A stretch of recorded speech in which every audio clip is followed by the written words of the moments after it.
Hello, everyone. Welcome. This is Kekasha from Toronto, Canada, founder president of Green Hope Foundation, and your moderator for this episode. Joining me today as co-moderators are Pragna Vasupal, head of events at Green Hope Foundation, and Aryan Orpe, campaign officer of Green Hope Foundation, both of whom are based in Dubai.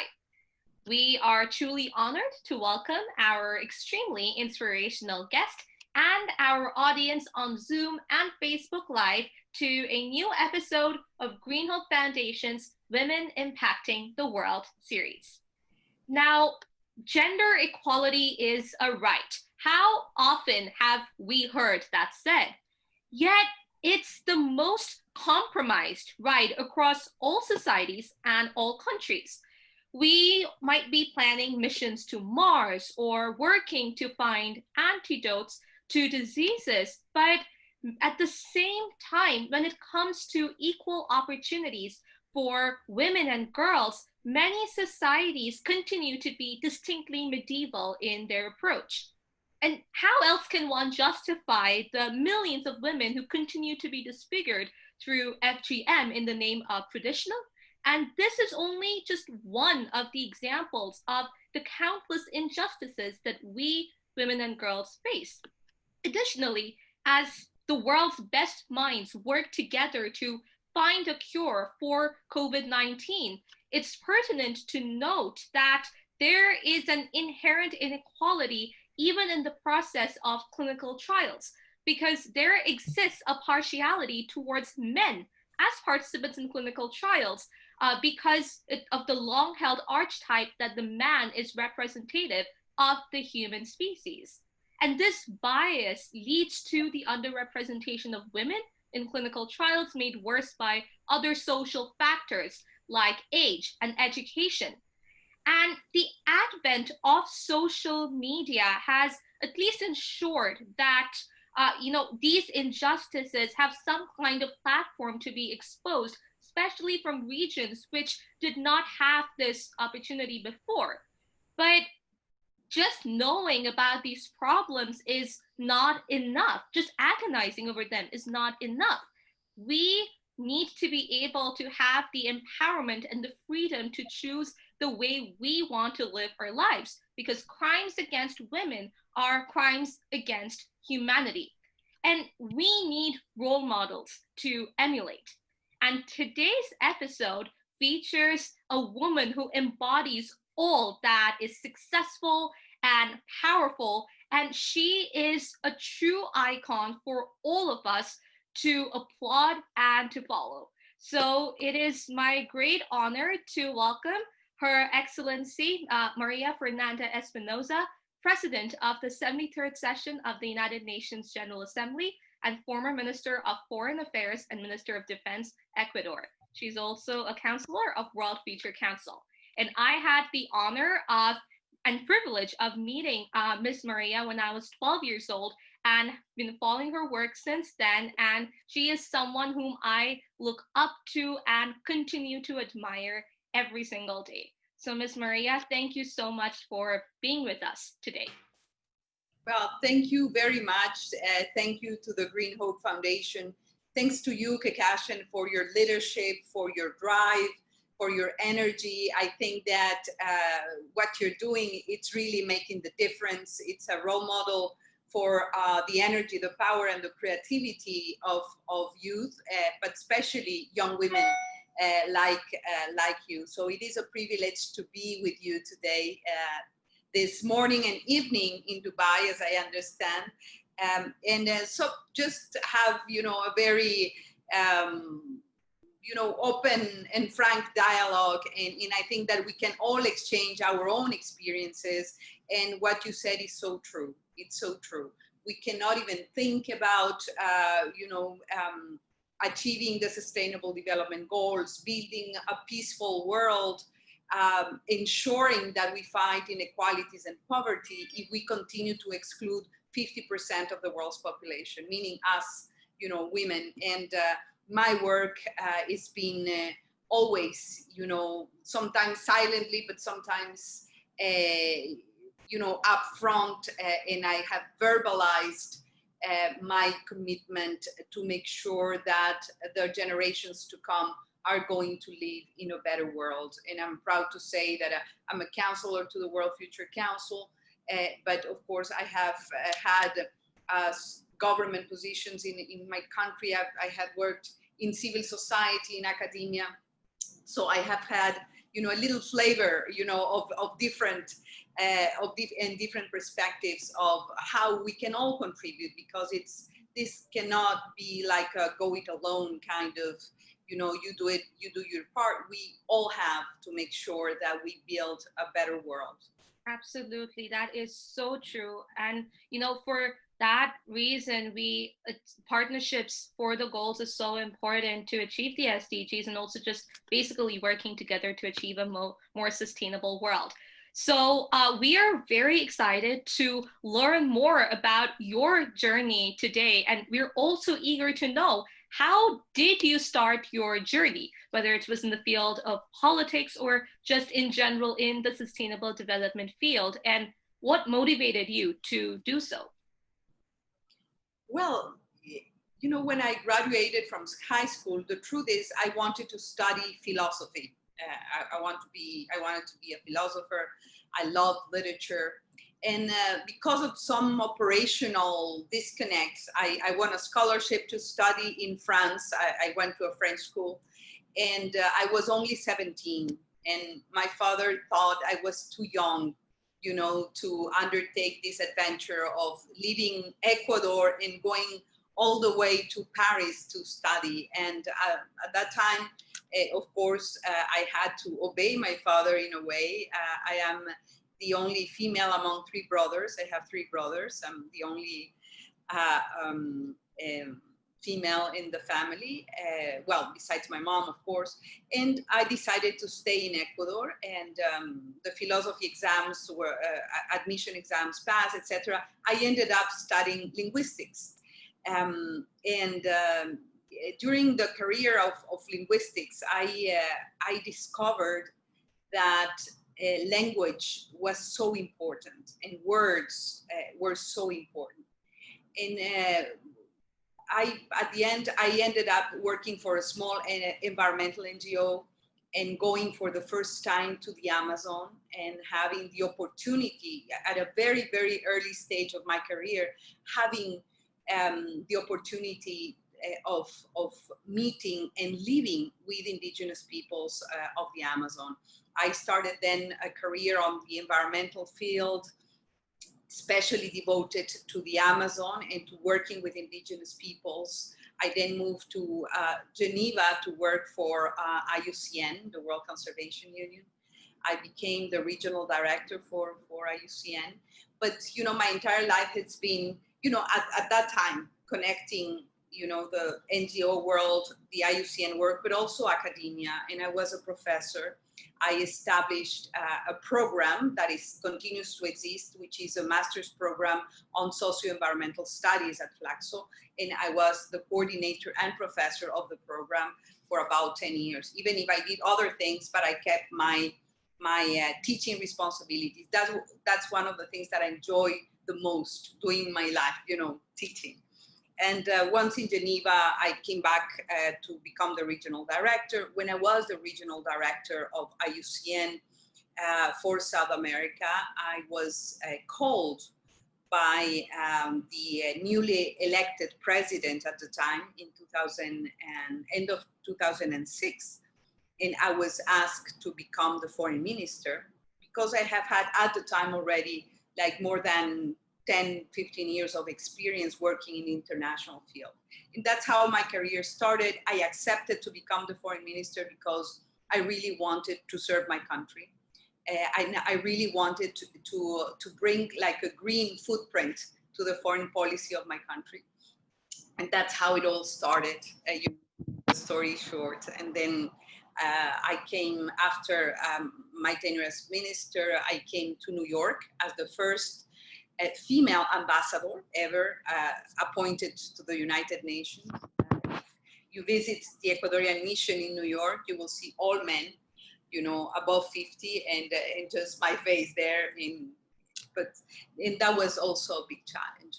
I went back, usually people forget, but I went back to cabinet after being the ambassador in New York, and I went back to cabinet as Minister of Cultural and Natural Heritage, which was one of the most rewarding experiences that I've ever had, to be able to contribute and to bring together the environmental agenda together with the heritage and cultural agenda.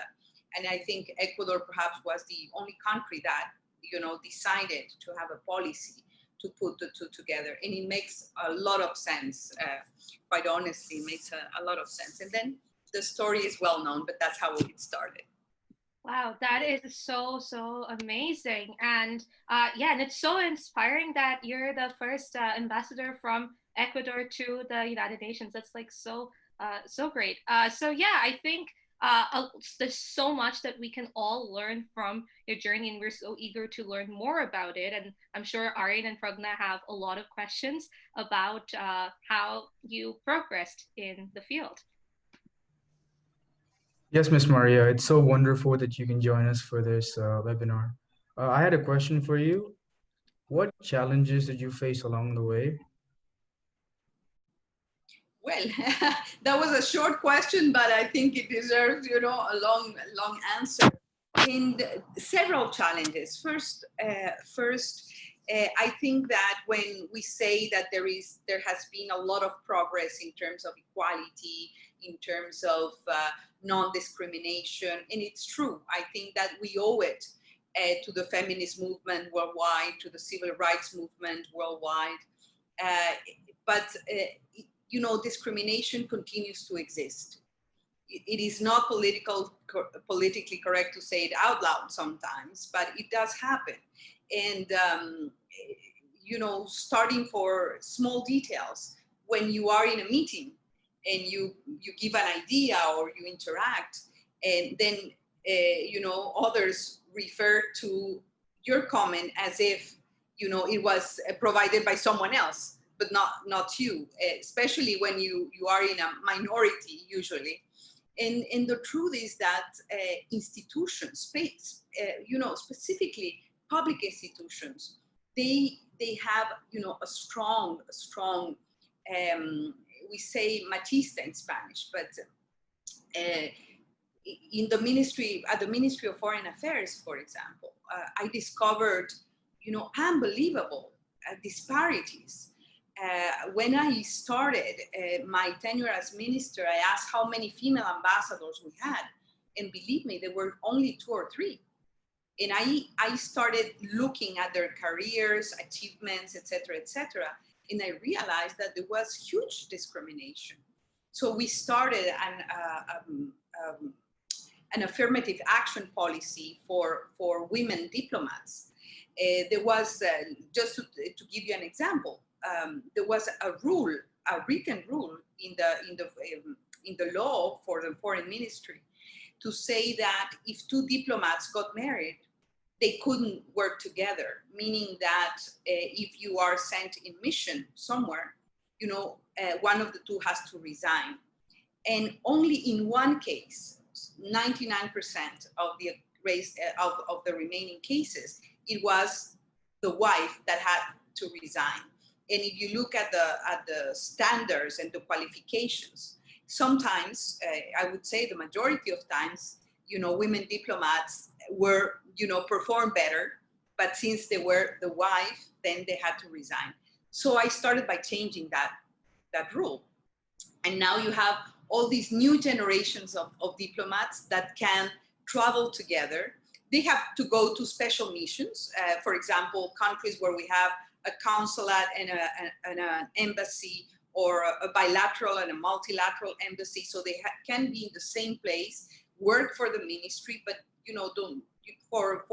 I think it's better that they're not, interacting in a daily basis, but it can be done. It was done.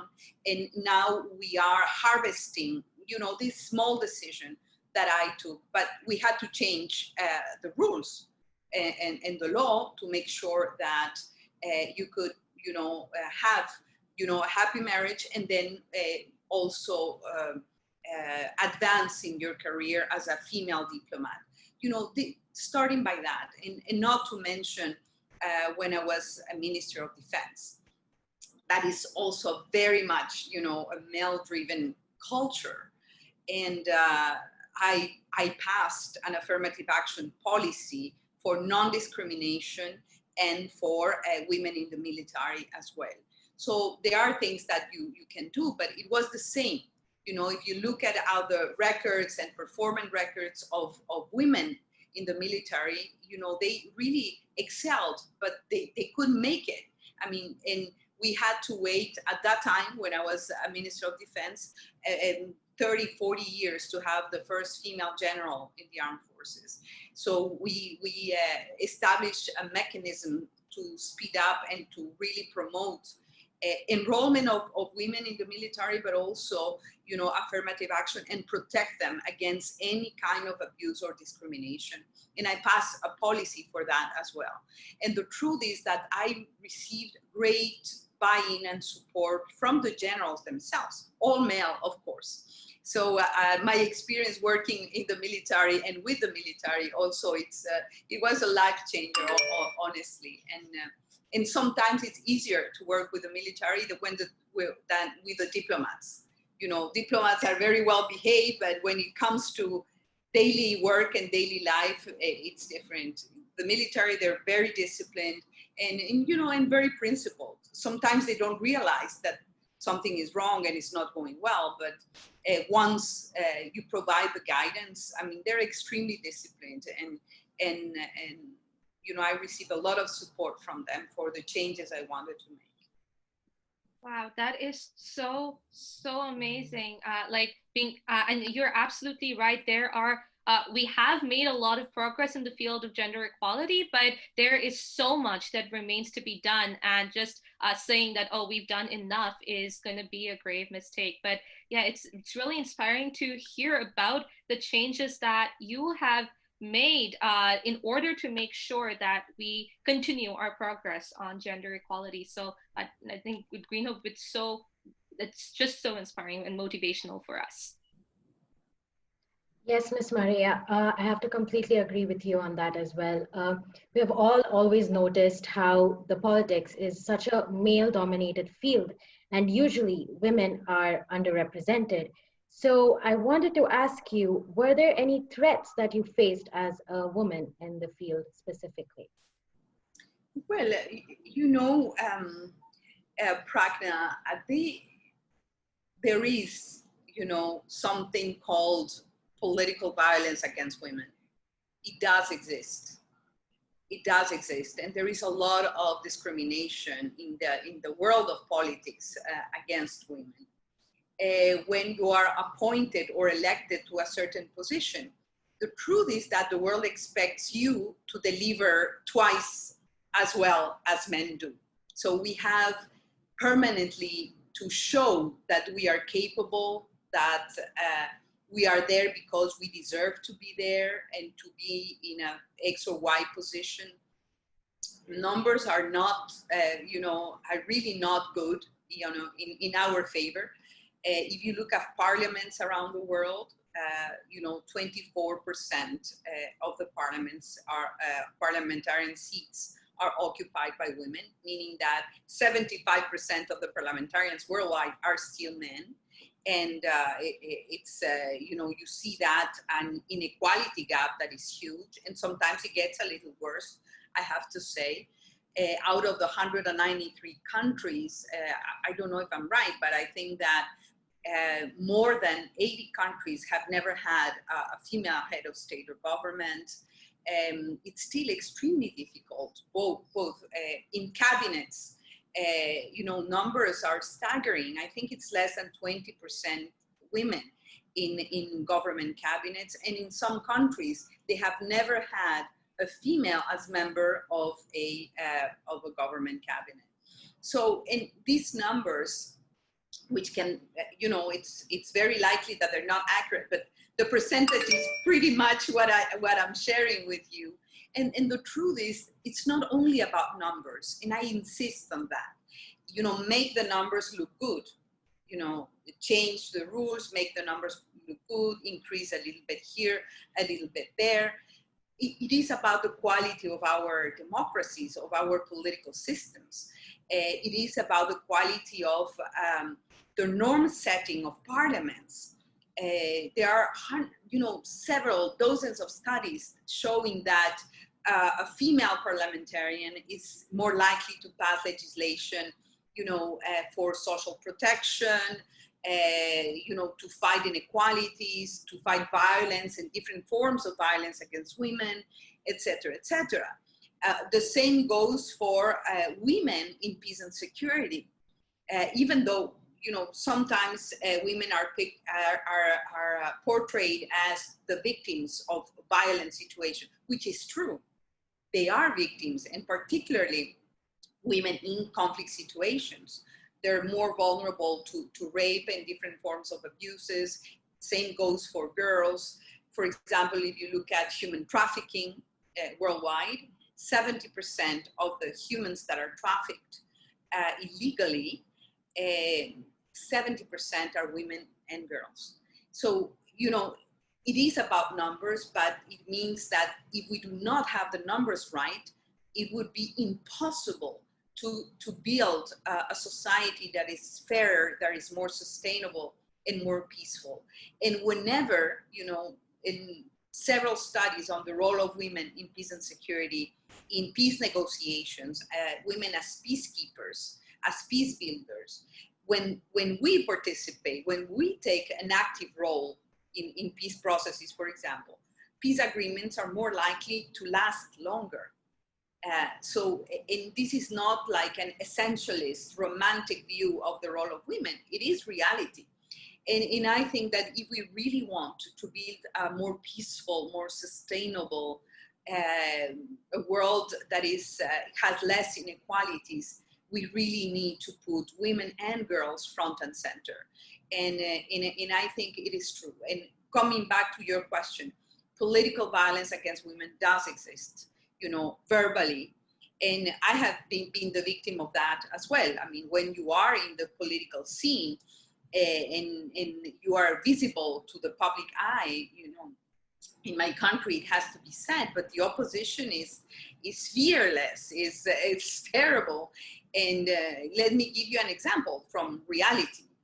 One of my speeches when I was the Minister of Defense was, I will not judge if it was good or bad, but it was a very content-oriented speech, basically sharing the reforms and the transformation of the armed forces in Ecuador, because I was put there to modernize the armed forces of Ecuador. So it was a description of everything that we were going to do, as a woman, as a civilian, but in connection, in harmony, with the leadership of the military in my country.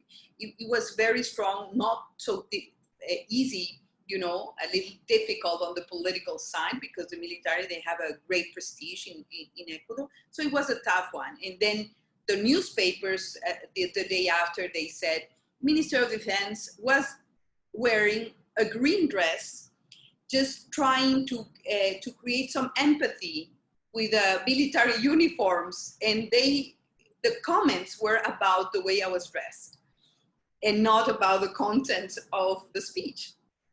And I was in shock, And the truth is, most of the time, they were looking at the way I was dressing, if I was using the same dress as I use in a different situation.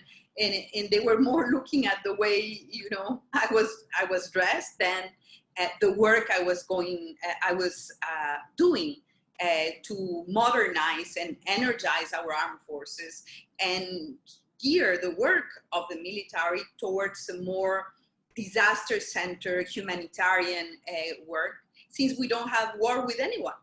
So we didn't need to be on the defensive side, we needed to be on the proactive humanitarian side. And this is a modern way of seeing, a new role for the armed forces. Anyhow, and we can go into the details, but it did happen. And the comments, the adjectives that they use, are very hard sometimes. And it's not only me, it's female parliamentarians worldwide. And here with the COVID, we have shown, we women have shown that we are prepared, to deal with crisis situations. And COVID-19 and this pandemic has shown that we are capable. And the most successful stories on dealing with COVID have been, female in leadership, heads of state and government worldwide, starting with Barbados and going to Iceland and Finland. So we have proven that we are capable to be in the highest levels of leadership, and we have to fight for it. No one is going to knock on your door and say, here it is for you. For us, for women, we have to fight, and we have to make sure that people understand that we are there or in an X or Y position because we deserve to be there. And we have the merits for that. And we have, transformational power, especially for young women that are so talented and so smart and so capable like you. I mean, your generation. You're going to change the world, I'm convinced. Absolutely, but we can only change the world because we've had such amazing role models such as you. And you are so right. The COVID pandemic has proved how amazing women have been in leadership roles and how they've actually been able to help their country and their people. And you also brought up a really important point about the data. And, there's so many times that we have data gaps in gender-based statistics because countries do not publish the data or are not able to procure that. So while we do have data that says that, okay, we have made progress, a lot of the times people who are not part of that data study get ignored, and then the problem itself gets swept under the rug, which is something women and girls, we have to face the bias in the gender data gap. So I think we women and girls face so many problems, and yes, we do have to fight for our rights and to have a place at the table and prove that we are capable no matter what our gender is. So thank you so much for talking about that very important topic. I think I see there's a raised hand from Aryan. So yes, if you can unmute yourself. Yes. So, what kind of support did you have to overcome these challenges that you mentioned earlier while you were talking? Well, I think that, working environments are extremely, extremely important, Aryan. First of all, I think it's very much connected with your household, with your family. To start with that, it's extremely important. In my case, I think that my mother, she has always been a role model for me. And to be very open and transparent. I love my brothers, I love my father, but they are the outcome of a very male-centered society. And when we grew up, it was my mother and I, and I had the privilege to have a mother that, she wasn't able to go to university because when she grew up, it was not nice or well seen, for a female to go to university. And she was supposed to be a housewife, a mother, and everything. Still, it's hard to believe, but that's how it happened. And so she was a self-made businesswoman, very strong, very independent.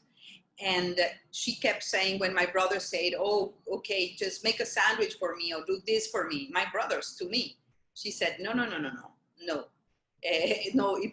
No, it's not supposed to happen that way, And my father didn't help very much, on that. So it was a negotiation in my own family with the help of my mother.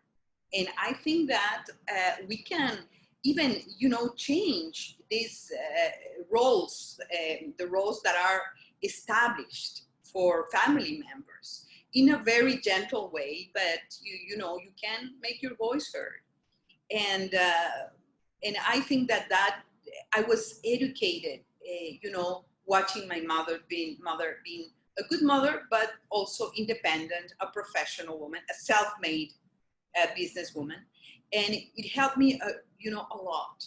And every time she would tell me, just take the decisions you are going to make you happier.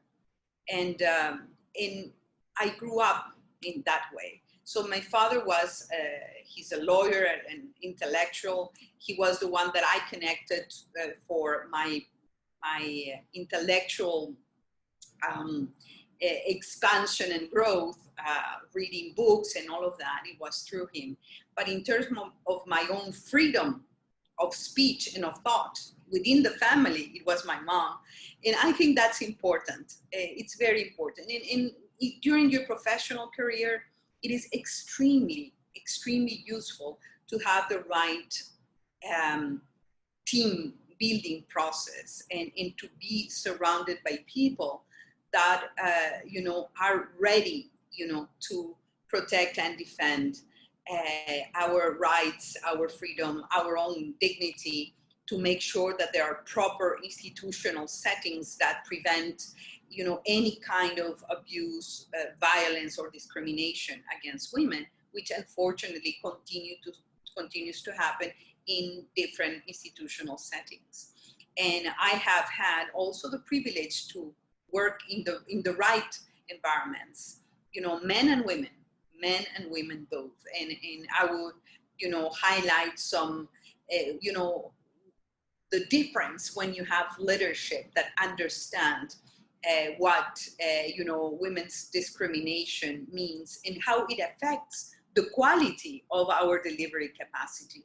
And we have the greatest example, the United Nations Secretary General, Antonio Guterres. I think it's the stronger, the more, 100% a feminist leader. And he has made sure that he took, very strong steps to ensure that the UN reaches little by little full parity. And it's obvious because of the high leadership of the UN now has gender parity. And I think that speaks well about the Secretary General, for example. So it's important. Men and women are co-responsible, for the building of societies that are less unequal and that foster, the empowerment of women, in young women in particular. So the right environments, even at home and at work, it's extremely important. Absolutely. And like all of us on this call, Pragna and Aryan as well, can agree with him when we say that our families and our moms especially are so inspiring and are the first role models whom we see and look up to as we grow up and continue to look up to them as someone we want to aspire to be. And and whether it's personally, I can completely relate that, having a stable support system is so crucial when you're in the field, whether it's professionally or personally. And at Green Hope, that's why we strive to create a safe space for everyone so that we're able to create an atmosphere and a space where everyone can follow their passion and work together, and also have a stable support system at the same time as we continue our work in a field that is not the most welcoming to a lot of people, unfortunately, in this day and age. So thank you so much for sharing your experience with us. Yes, Ms. Maria, what you said was very true. Great leadership and family plays such an important role in everyone's lives.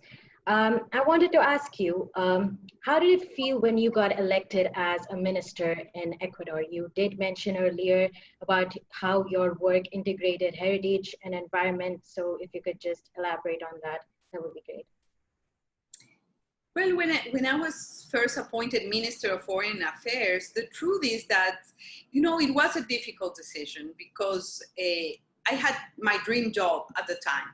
And my dream job was to be the regional director of IUCN, really, have the possibility, to work together with all the governments and networks, environmental networks in South America.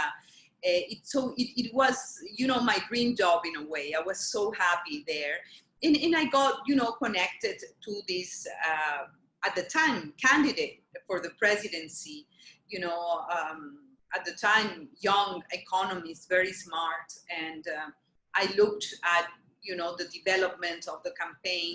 I was requested to support with the program of work. At the time, I was working for IUCN, but I thought it was a matter of responsibility also to provide, some elements for the government plan, etc. But it never crossed my mind that I was going to be called to serve the government. I've never, served any government, even though my first job was in the public sector, working for the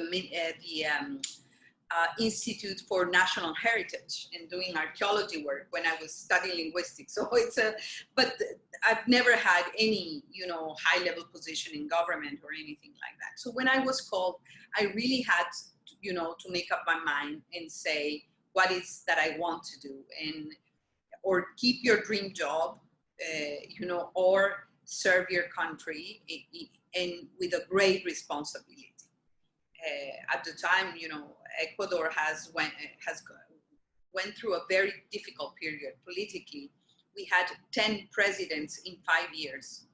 It was very unstable, really a turmoil, a society in turmoil. So I think that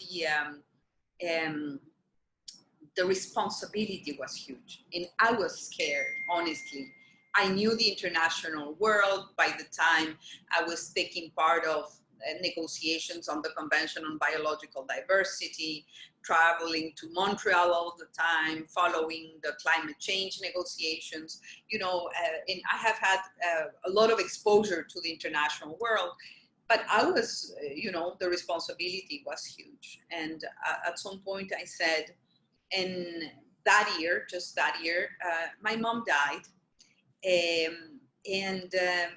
I thought, I created a conversation with her, wherever she is, in some kind of a star or in heaven, wherever she is, in the most beautiful place. What she would have, she would have advised me to do. And I think that at some point, in speaking with close friends and my father, and I said, okay, I will take the decision to serve my country. And for me, it was very challenging because I was a woman, because I wasn't a career diplomat. And that's a big thing in Ecuador. I mean, there's a very, I would say, discrimination against the non-career diplomats, the way you're going to perform, etc. So the decision was tough, but I said, I do have the international experience. I understand the world. I went through 3 years of doctoral studies, I had the credentials, and we have to be audacious and we have to have the drive. And I decided to accept.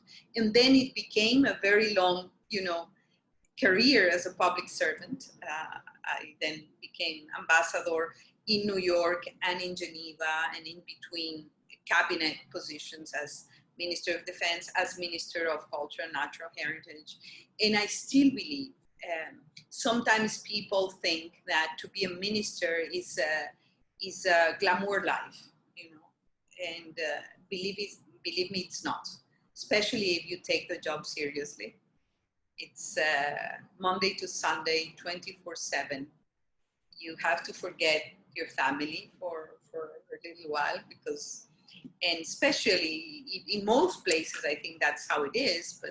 And when you are Minister of Foreign Affairs, you are constantly traveling. Now the situation has changed. I don't know for good or for bad, but it has changed. But being constantly in planes and not sleeping well, not eating well, and not resting enough, it's difficult, seriously. And every day, you wake up and I said, I'm going to make the difference today for my country. And sometimes it's difficult because you have to deal with the opposition, you have to deal with your fellow ministers, because there are a lot of clashes between ministers for one reason or another. Especially if you're a female, people expect you to do more and deliver better. That's how it is. So we have to prove ourselves all the time. And also to deal with an institution, in the case of the Ministry of Foreign Affairs, I have to say, that is extremely conservative and extremely, how you say in English, hierarchical? Or, Hierarchical, yeah. You know, and on top of that, you know, to be a woman. So it wasn't easy. It wasn't easy, but you know, I'm convinced that we are capable. We are really fit for purpose when we do things right.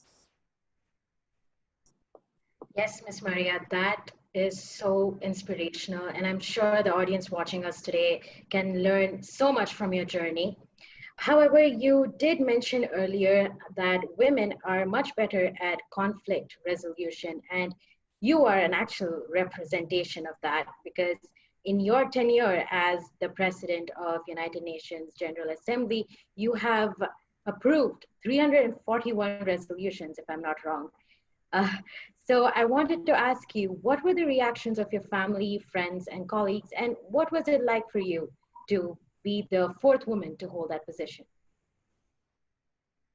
It was, you know, such a joy, you know, and the perhaps the most rewarding thing is that, you know, there was a competition.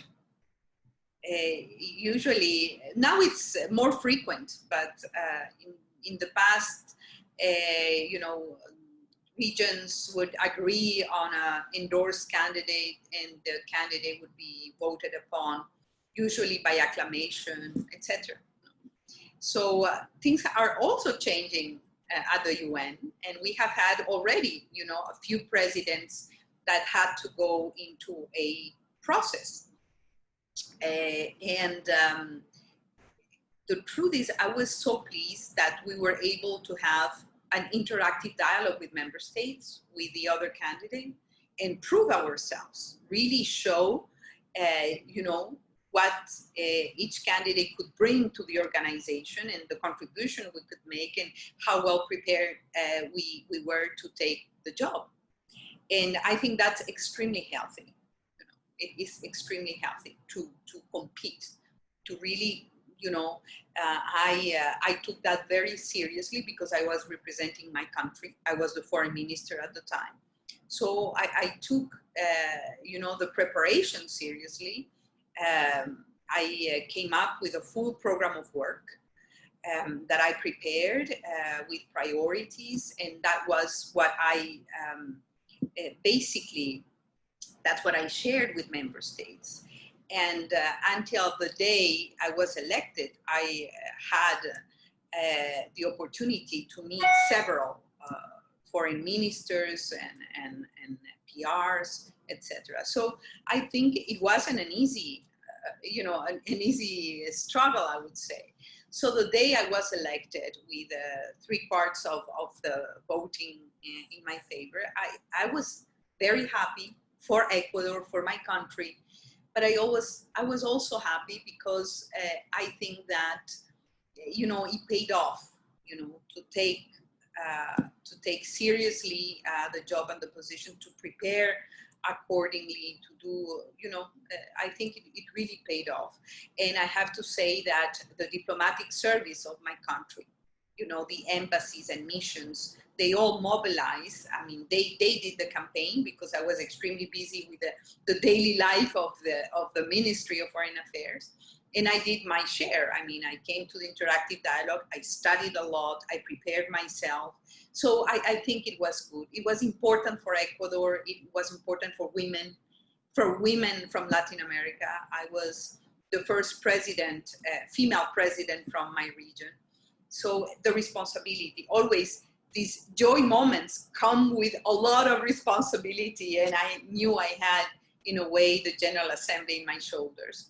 But I really wanted to prove that we, you know, women, you know, we are up to the job and we can, you know, make the difference. And I publicly, my first speech was to devote my presidency to women and girls. And I tried to be faithful to that promise. And everything I did, I had like a woman's face in front of me, a girl's face in front of me. And that was the leitmotif, that was the motto. And really, sometimes it's difficult because the UN is a huge architecture, and the working methods are so well established, and some rigidity on the way things are done.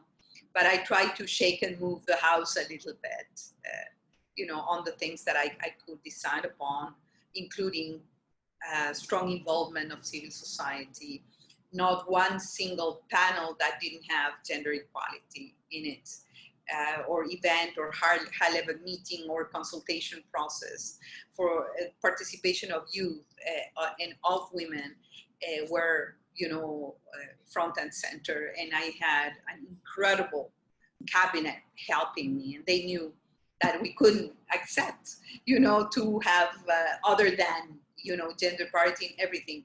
60% of the members of my cabinet, of the 38 members of my cabinet, 60% were female.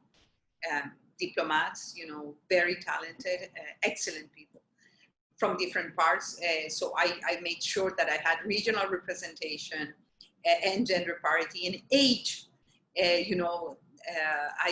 I'm a strong believer on intergenerational co-creation.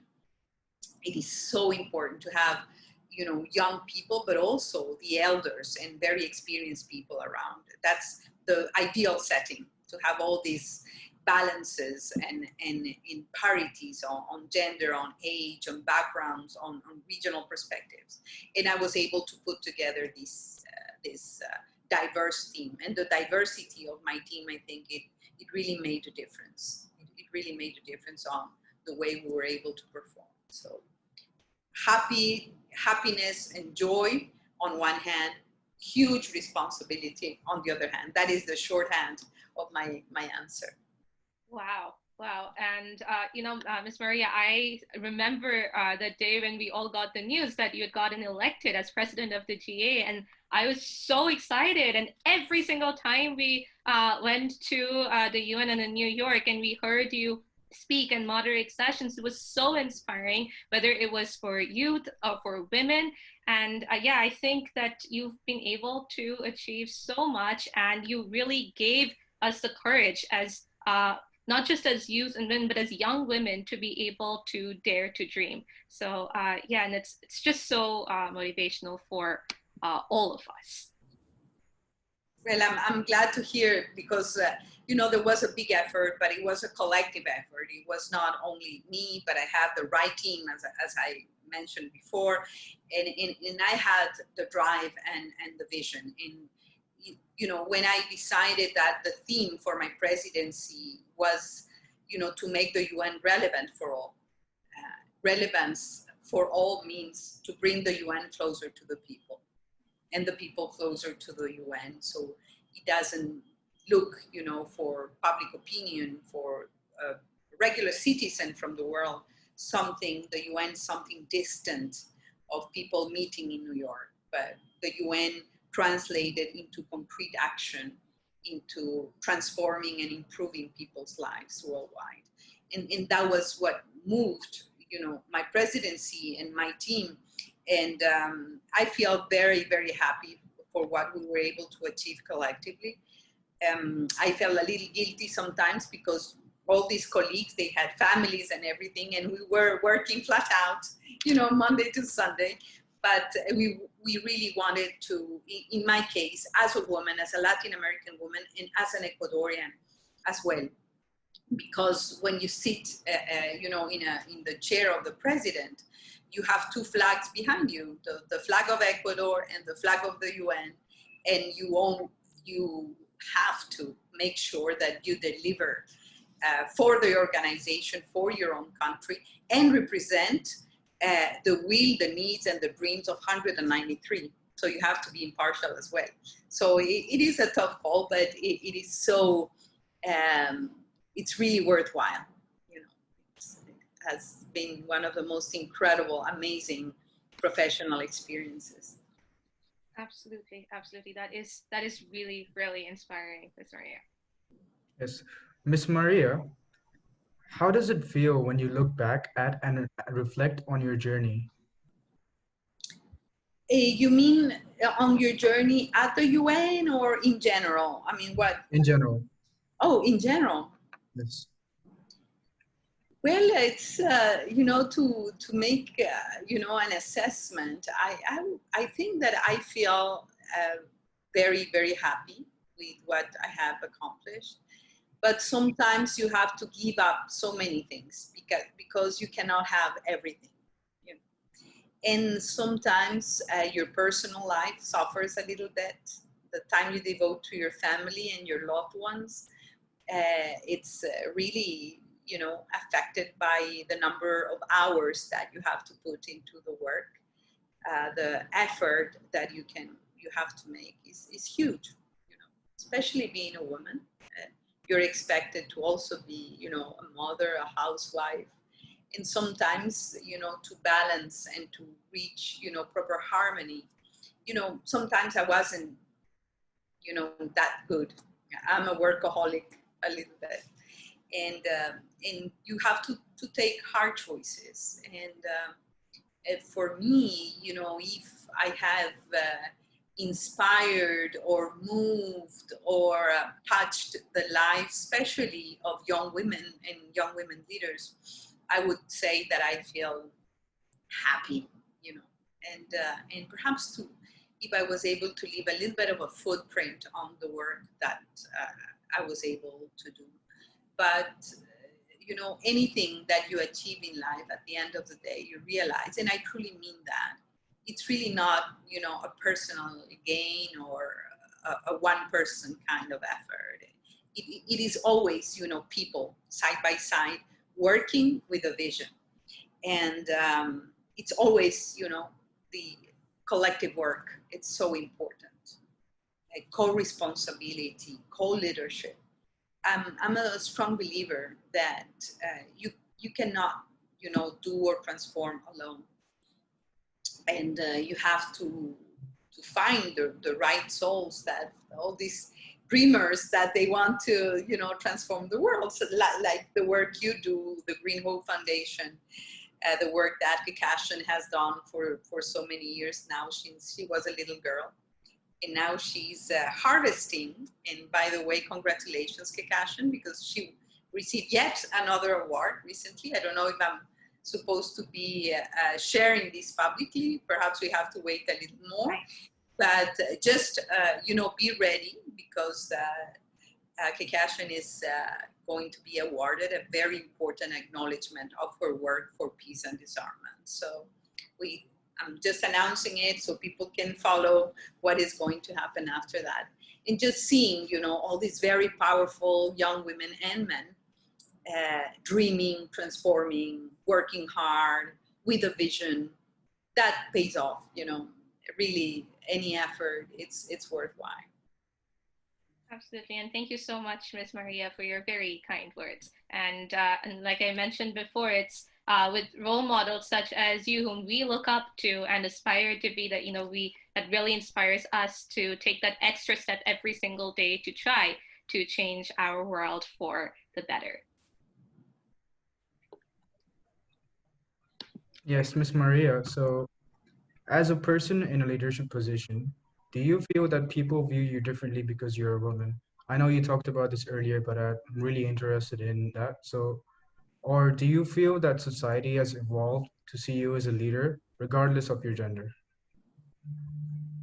Well, no, I think that I don't know if we will reach that point where, regardless of your gender, you're going to be seen, as a professional, as a politician, as a diplomat, regardless of your gender. I don't think that we're there yet.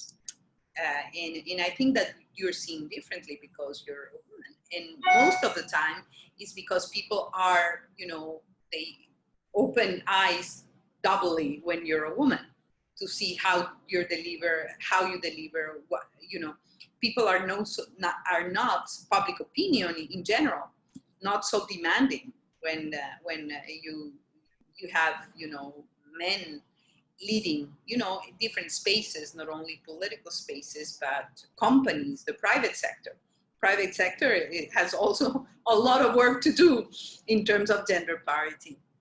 If you look at the number of CEOs or female CEOs, it's tiny, the amount. I don't have the numbers right now, but it's really not very telling. And recent studies, and especially an index, the gender gap index, speaks about the need to, for 100 years at least, that we need to close the gender gap. And at least I don't want to wait 100 years, to close the gender gap. In all fronts, in terms of the salary gap, access to quality education, live in a world free of violence and abuse, etc., etc. So we cannot wait 100 years. First of all, because our generation is not going to be here anymore. And I think that we deserve to live a present, a life, especially for you, for young leaders, that is, a better world. And in spite of the pain, the losses, the crisis that the COVID-19 has unleashed, I think that we are provided with an opportunity to do things differently and better. And when the Secretary General just came up with this phrase, building back better, I think that we do have the opportunity of building back better. And I'm sure that he didn't refer only building back better in terms of infrastructure, in terms of our economies, but building back better as a society. The soul, the spiritual part, the value part, the ethics, the respect, not only for our, fellow humans as a species, but for the planet that we live in. So we were provided with this opportunity that we shouldn't waste the opportunity that we have now. And for that to happen, we really need, strong leadership. We need vision. And we need to work together, because when people speak about leadership, they can only imagine, heads of state and government, that they have the responsibility. Yes, they have the responsibility, but societies have a responsibility. We all have a responsibility to lead by example in our household.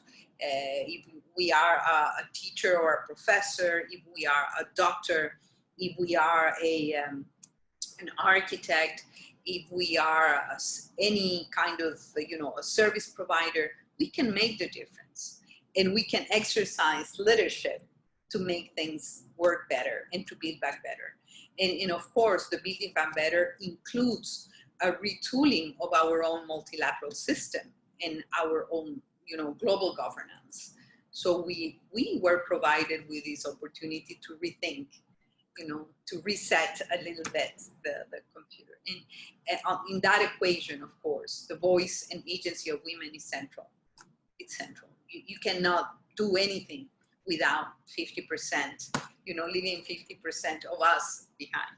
So we do have a very particular role to play as women, as young women like you. And I think that we really need to redefine leadership. It is true. I'm not taking, removing the responsibility of heads of state and government. And sometimes people say, no, the UN is going to solve everything. The UN is going to provide. Yes, but the UN is an organization made by real people at different scales and levels, from country teams to the Secretary General. But the UN is all of us. It's everybody, because we created, as humanity, we created the UN 75 years ago. And we have a role to play, and we have a voice that we in this responsibility, and we have to exercise this responsibility. An organization is not self-governed, or it's not like a robot that has will by itself, an organization is made of the will and the choices made by politicians, made by people like us. So I believe that we do have a great responsibility and in the need for concerted action, for working together on different fronts. So if you can make the difference every day on the space that you work, that's really, contributes to build a better world. Miss Maria, I have to completely agree with you on that. As you said, the society is surely but slowly evolving, and hopefully we get to see changes sooner than 100 years. I'm a huge admirer of your work, so I was curious if you could please share a particular experience that changed your perspective of the world or influenced you drastically. Well, so many, incredible people that I have met in my life and career. So many important moments. But perhaps if I have to pick one, I would say perhaps the first time that I traveled to the Amazon. And, I am from Quito. I grew up in the mountains, very high up. Quito is 2,800 meters above sea level. It's very high, sometimes cold. People think the equator must be very hot, but it's not, especially where I grew up. And in my career and studies and everything, I was always connected with these, altitude and mountain ecosystems. And the first time, because of work reasons, I had this contact with the Amazon, and not only with the Amazon, but with indigenous peoples of the Amazon. I went there as a linguist to look at the bilingual, bicultural education systems. And now I was very, very young ages, early stages of my career. I realized how language, how important language was, and to maintain indigenous languages. I was fascinated by what we call ethno-linguistics, the connection between culture and language. But then I discovered that Amazonian indigenous peoples, romanticism left aside, they had this interaction with nature, this connection, these ways of living and understanding the world that was completely different to the Western kind of thinking. And I was fascinated by that. And it wasn't a coincidence that I did a master's degree on Amazonian studies after that. And I realized that language was very important, but worldview, the anthropological side was so important. And I was transformed into an environmentalist because of that. And I said, this connection, people, nature, can be so different. And perhaps here we have, some solutions to rethink the relationship between nature, culture, economics, and development. And I worked for and with indigenous peoples for a decade. My first job for IUCN, I was their policy advisor on indigenous peoples. And I developed these lifelong relationship with indigenous communities.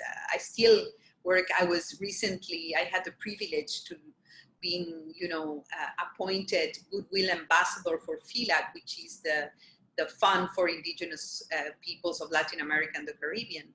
So I'm doing my best to deserve, this role as Goodwill Ambassador. And I think that was a life changer. That's how I decided.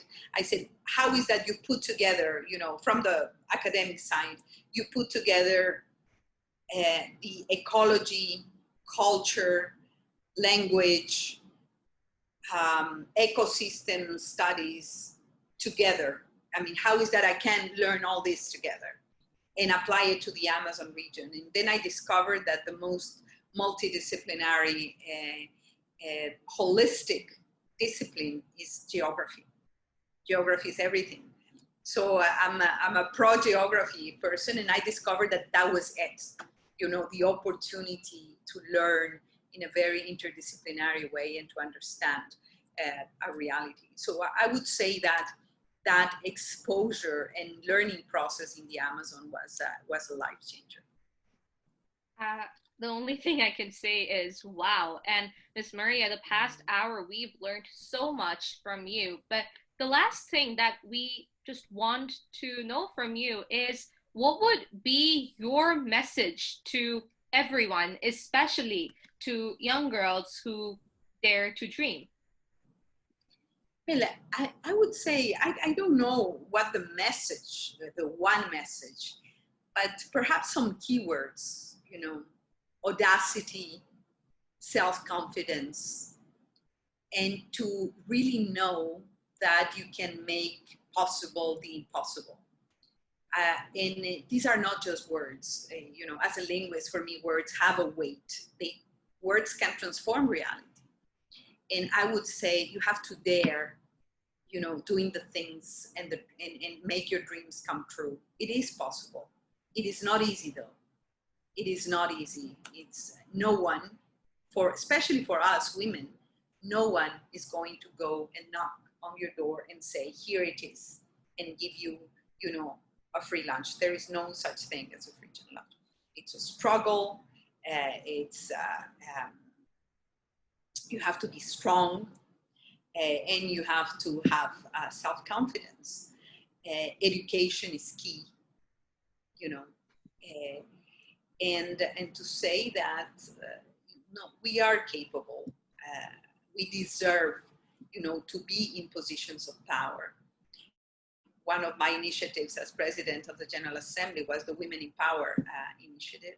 And empowerment can only come from ourselves, from our peers, from a society that understands how important it is to co-lead, to co-build, and to transform the world together. So audacity, drive, passion, to dream big, you know, and just be sure that we can make the impossible possible if we want to. And we have to, in our daily lives, to combat and fight inequalities, to combat and fight any forms of violence and discrimination. Sometimes it doesn't touch us directly, but we have to also be attentive with our eyes open and exercise solidarity and responsibility.